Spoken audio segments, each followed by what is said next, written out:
আসসালামু আলাইকুম।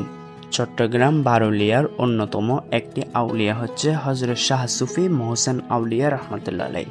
হযরত শাহ সুফি মোহসেন আউলিয়া রহমতুল্লাহ আলাইহের মাজার জিয়ারতের উদ্দেশ্যে আজকে আমাদের গন্তব্য। শুরুতে আমরা বোয়ালখালী পটিয়া পেরিয়ে চলে আসলাম আনোয়ারা উপজেলার মধ্যে। আনোয়ারা উপজেলার মধ্যে হযরত শাহ সুফি মোহসেন আউলিয়া রহমতুল্লাহ আলাইহের মাজার শরীফ। হযরত শাহ সুফি মোহসেন আউলিয়া তিনি ইসলাম প্রচার ও আধ্যাত্মিক সাধনার জন্য বিখ্যাত ছিলেন। কথিত আছে তিনি এক পাথরকে বহন বানিয়ে সমুদ্রপথে চট্টগ্রামে এসেছিলেন। বর্তমানে চট্টগ্রাম শহর থেকে 25 কিলোমিটার দূরত্বে অবস্থিত আনোয়ারা উপজেলার রোস্তমহাট সংলগ্ন বটতলী গ্রামে তারই মাজার শরীফ অবস্থিত। জনশ্রুতিতে জানা যায় হযরত শাহ সুফি মোহসেন আউলিয়া রহমতুল্লাহ আলাইহ তিনি সুদূর ইয়ামিনে জন্মগ্রহণ করেন।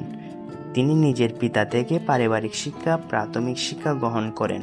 পরে প্রাতিষ্ঠানিকভাবে ইসলাম শিক্ষা সমাপ্ত করে তাসাউফের শিক্ষার আয়ত্ত করেন। পরবর্তীতে আধ্যাত্মিক ও কামিলিয়াত প্রাপ্ত হওয়ার পর তার মামা হযরত শাহ সুফি সৈয়দ বদর শাহ রহমতুল্লাহ আলাইহের সাথে দিল্লি আসেন। পরবর্তীতে দিল্লি অবস্থান করার পর বাংলার জমিনে চট্টগ্রামের উদ্দেশ্যে রওনা হন। চট্টগ্রামে এসে আনোয়ারা থানার গহিরা গ্রামে 8 মাইল পশ্চিমে বঙ্গোপসাগরের তীরে ইসাকালী গ্রামে কাটিরহাট বন্দরে অবতরণ করেন।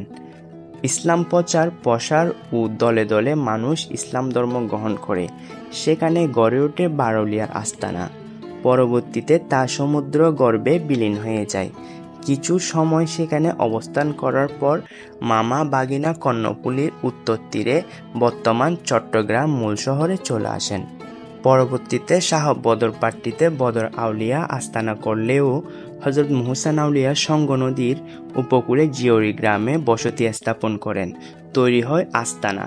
পরবর্তীতে ইসলাম ধর্মের প্রচারে অতিমাত্রায় বৃদ্ধি পায়। অল্প সময়ে অসংখ্য ভক্ত মুরিদান সৃষ্টি হয়।